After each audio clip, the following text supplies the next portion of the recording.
بسم اللہ الرحمن الرحیم الحمد للہ وکفى وسلام علی عباده الذین اصطفى اما بعد قال اللہ تعالی فی القرآن المجید والفرقان الحمید اعوذ باللہ من الشیطان الرجیم بسم اللہ الرحمن الرحیم انا انزلناہ فی لیلۃ القدر وما أدراك ما ليلة القدر ليلة القدر خير من 1000 شهر تنزل الملائكة والروح فيها بإذن ربهم من كل أمر سلام هي حتى مطلع الفجر. أن رسول الله صلى الله عليه وسلم كان يعتكف العشر الأخيرة من رمضان أو كما قال النبي صلى الله عليه وسلم. میرے محترم عزیزوں، دوستوں، بزرگوں، رمضان کا آخر عشرہ شروع ہو چکا ہے اور یہ آخر عشرہ یہ بھی بڑی خیر و برکت والا عشرہ ہے، بڑی اہمیتوں کا حامل یہ عشرہ ہے کہ اللہ تعالیٰ رمضان المبارک کے اندر اپنا تقرب حاصل کرنے کے بندوں کو مواقع عطا کرتا ہے.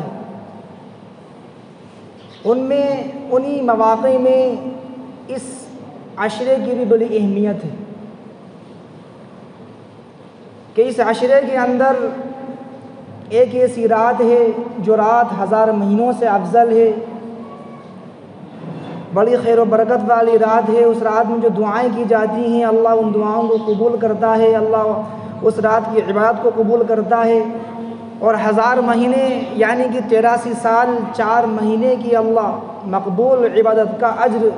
اس کو عطا کرتا ہے جو اس رات میں عبادت کر لے. ایسے ہی اس آخر عشرے کا اعتکاف بھی کیا جاتا ہے کہ سنت مؤکدہ علی الکفایہ ہے، لہذا شب قدر اور اعتکاف ہی کے تعلق سے چند باتیں عرض کرنے کا ارادہ ہے. اللہ تعالیٰ صحیح بات کہنے، سننے، سمجھنے اور عمل کرنے کی توفیق عطا فرمائے. میرے عزیزوں دوستو، حضرت عائشہ رضی اللہ عنہ فرماتی ہیں ان النبی صلی اللہ علیہ وسلم یعتکف، کہ اللہ کے نبی علیہ السلام زندگی بھر آپ علیہ السلام نے رمضان کے آخر عشرے کا اعتکاف فرمایا. جب تک آپ زندہ رہے آپ نے رمضان کے آخر عشرے کا اعتکاف فرمایا. اعتکاف کا مقصد کیا ہے؟ کہ اعتکاف کا مقصد یہ ہے کہ ہم اللہ تعالیٰ کی ذات عالی سے ہمارا تعلق مضبوط ہو جائے، اللہ سے ہمارا تعلق ایسا مضبوط ہو جائے جو تعلق مقصود ہے اور محمود ہے. کہ عام طور سے یہ مواقع ملتے نہیں اور یہ مواقع بار بار آتے نہیں کہ اعتکاف کی وجہ سے بندہ دنیا سے قطع تعلق کر اپنے دنیاوی مشاغل کو چھوڑ کر، اپنی مصروفیتوں کو چھوڑ کر، اپنے بیوی بچوں کو چھوڑ کر، اپنے اعزاء و اقارب کو چھوڑ کر اللہ کے دربار میں وہ گویا کہ وہ ڈیرا ڈال لیتا ہے اور پڑ جاتا ہے. اور اللہ کو یہ ادا اتنی پسند ہے کہ اللہ اس اعتکاف کی برکت سے اس کے گناہوں کو معاف کر دیتا ہے اور اللہ تعالیٰ بخشش کے فیصلے فرما دیتا ہے. اعتکاف کے بہت سے فائدے ہیں، ان میں ایک سب سے بڑا فائدہ اعتکاف کا یہ ہے کہ جب تک بندہ اعتکاف کی حالت میں رہتا ہے تو وہ چاہے کوئی عبادت کرے چاہے نہ کرے، چاہے وہ سوتا رہے، چاہے وہ کھانا کھاتا رہے، چاہے وہ عبادت کرے، چاہے وہ خاموش رہے، جس حالت میں بھی رہے، اگر وہ اعتکاف کی حالت میں ہے تو اللہ تعالیٰ اس سے مسلسل ثواب عطا کرتے رہتے ہیں، اسے اجر عطا کرتے رہتے ہیں. یہی وجہ ہے کہ آپ علیہ السلام نے پوری زندگی آخر عشرے کے اعتکاف کا اہتمام فرمایا، اور 1 سال تو آپ علیہ السلام نے پورے مہینے کا اعتکاف فرمایا. اور جس سال آپ کا انتقال ہوا، آپ علیہ السلام کا وصال ہوا، اس سال آپ نے 20 دن کا اعتکاف کیا، اور 10 دن کا اعتکاف کرنے کی آپ کی عام عادت شریفہ تھی۔ اس لیے ہمیں چاہیے کہ ہم زیادہ سے زیادہ ان مواقع سے فائدہ اٹھانے کی کوشش کریں۔ میرے عزیز و دوستو، یہ رمضان کے آخری ایام چل رہے ہیں۔ میں نے شروع میں بھی عرض کیا تھا پہلے جمعے میں کہ ہم لوگوں میں جب رمضان شروع ہوتا ہے تو ہمارے جذبات ہوتے ہیں،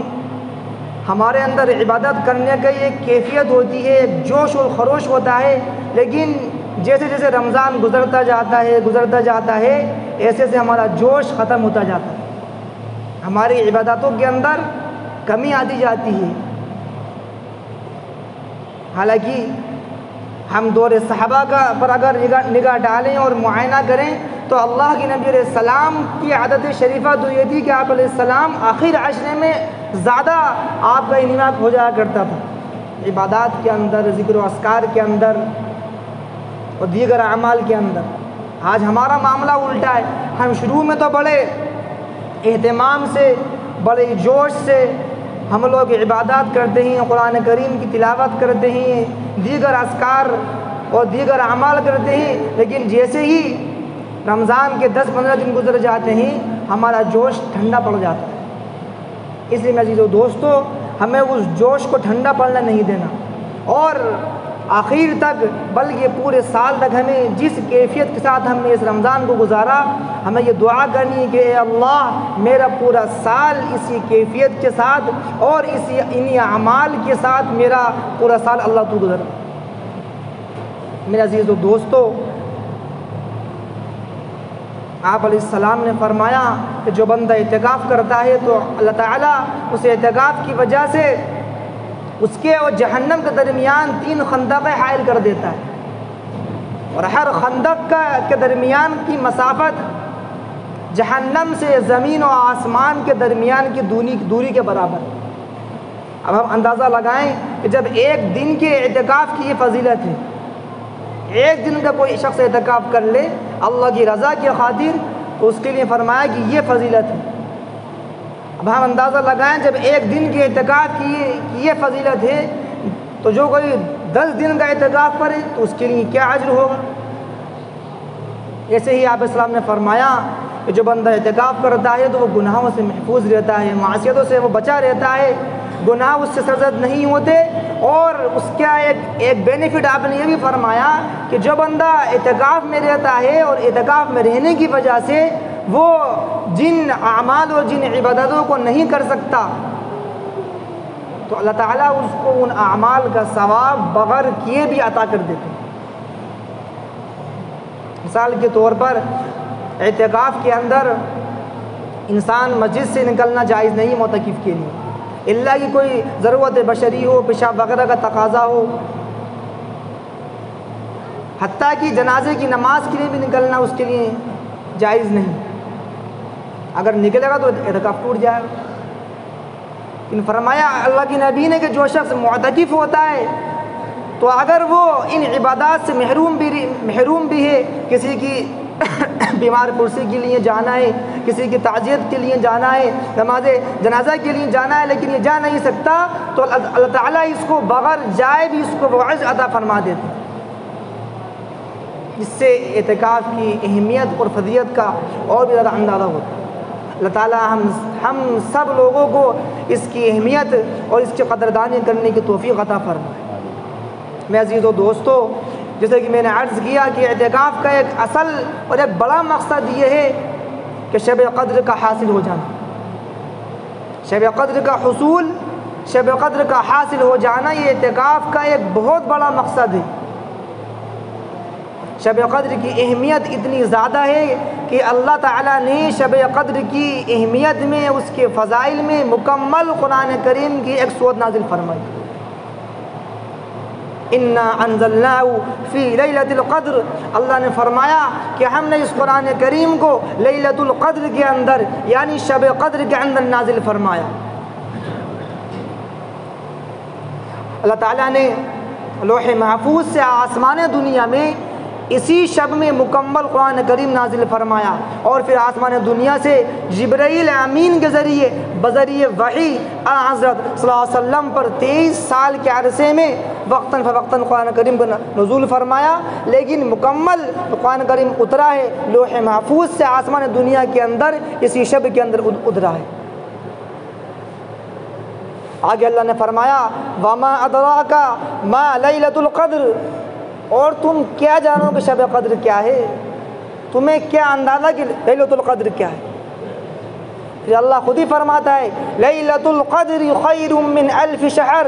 لیلۃ القدر اور شب قدر وہ رات ہے جو 1000 مہینوں سے افضل ہے۔ یعنی اگر کوئی شخص اس رات میں عبادت کر لے تو گویا کہ وہ ایسا ہے کہ اس نے 1000 مہینے یعنی 83 سال 4 مہینے تک اللہ کی عبادت میں گزاری۔ ہم اپنی عمروں کا ایوریج دیکھیں کہ ہماری عمروں کا ایوریج کیا ہے، اوسط کیا ہے، کہ 60 سال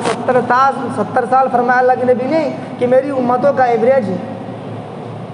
اور اگر ہم ایک رات اگر عبادت کر لیں محض اللہ کی رضا کے لیے تو آپ اندازہ لگائیے کہ گویا کہ 83 سال 4 مہینے مقبول عبادت اللہ اس کا اجر عطا فرماتا ہے۔ اس لیے ہمیں چاہیے کہ ہم اس شب قدر کی تلاش میں زیادہ سے زیادہ جگنے کی کوشش کریں۔ فرمایا کہ حدیث کے اندر اللہ کے نبی نے حضرت انس فرماتے ہیں کہ آپ علیہ السلام نے رمضان کے قریب ارشاد فرمایا کہ یہ لوگوں تم پر ایک مہینہ آ رہا ہے جو بڑی خیر و برکت والا مہینہ ہے، اس میں ایک شب وہ ہے جو 1000 مہینوں سے افضل ہے، اور جو شخص اس شب سے محروم ہو گیا وہ گویا کہ سارے کے سارے خیر سے محروم رہ گیا، اور اس رات کی شب کی خیر سے وہی محروم ہوتا ہے جو حقیقتاً محروم ہے۔ اس حدیث میں پیغام ہے پوری امت کے لیے کہ ہم اس شب کو حاصل کرنے کی اور اس شب کو تلاش کرنے کی جستجو کریں، تلاش کریں کہ آپ علیہ السلام نے اس شب کو حاصل کرنے اور شب قدر کی تلاش میں آپ علیہ السلام نے رمضان کے آخر عشر کا اعتکاف فرمایا، پھر آپ نے دوسرے عشر کا اعتکاف فرمایا، ترکی خیمے میں آپ نے دوسرے عشرے کا اعتکاف فرمایا، پھر آپ نے دوسرے عشرے کے بعد آپ نے اپنا سر مبارک خیمے سے باہر نکالا اور آپ نے صحابہ سے فرمایا کہ میں نے شب قدر کی تلاش میں پہلے عشرے کا اعتکاف کیا، پھر میں نے دوسرے عشرے کا اعتکاف کیا، پھر مجھ سے کسی کہنے والے نے کہا کہ وہ شب آخر عشرے کے اندر ہے، لہٰذا آپ نے فرمایا کہ جن لوگوں نے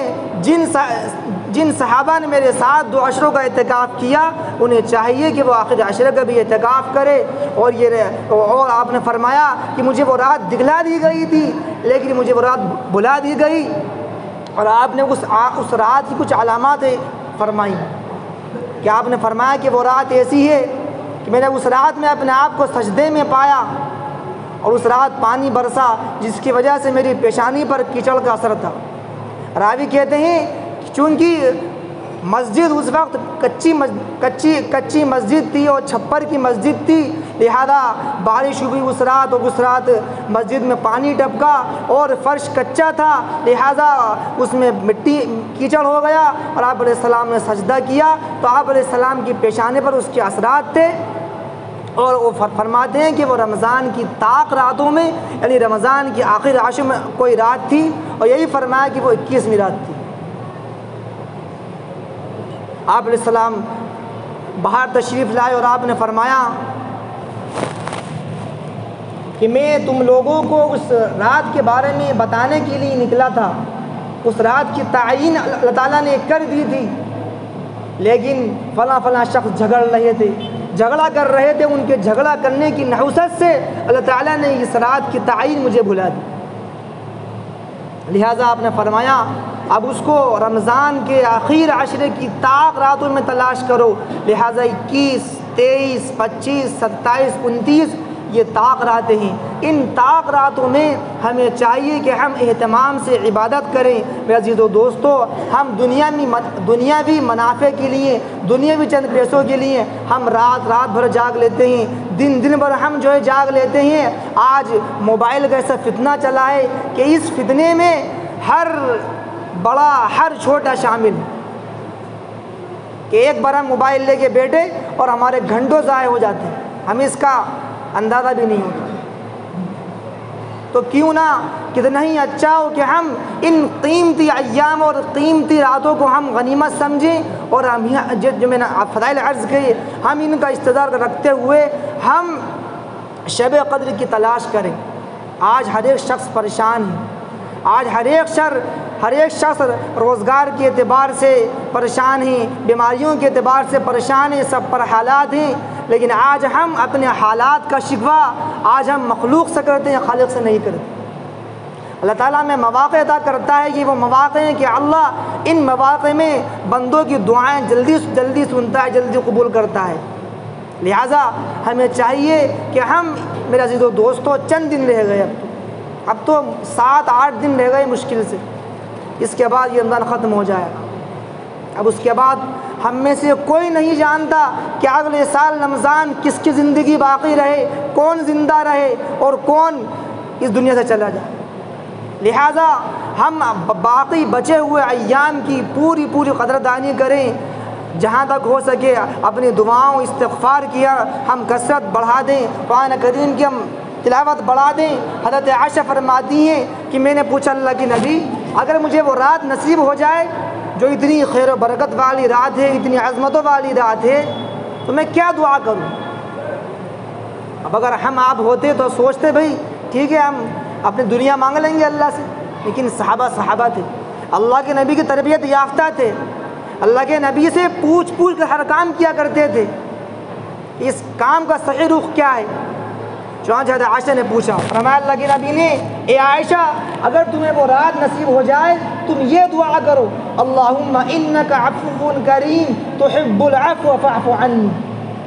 اے اللہ تو بہت معاف کرنے والا ہے اور تو معافی کو پسند کرتا ہے، اے اللہ تو میرے گناہوں کو معاف کر۔ لہٰذا ہمیں چاہیے کہ ہم اس دعا کا پڑھنے کا اہتمام کریں، اس دعا کو یاد کریں اور اس دعا کی ہم کثرت رکھیں، خاص طور سے طاق راتوں کے اندر۔ اگر ہمارا مکمل رات جگنا مشکل نہیں ہے تو رات کے آخری حصے میں ہم جاگ لیں۔ سحری میں سب اٹھتے ہیں الحمدللہ، جس وقت ہم اٹھتے ہیں آدھا گھنٹے پہلے اٹھ جائیں اور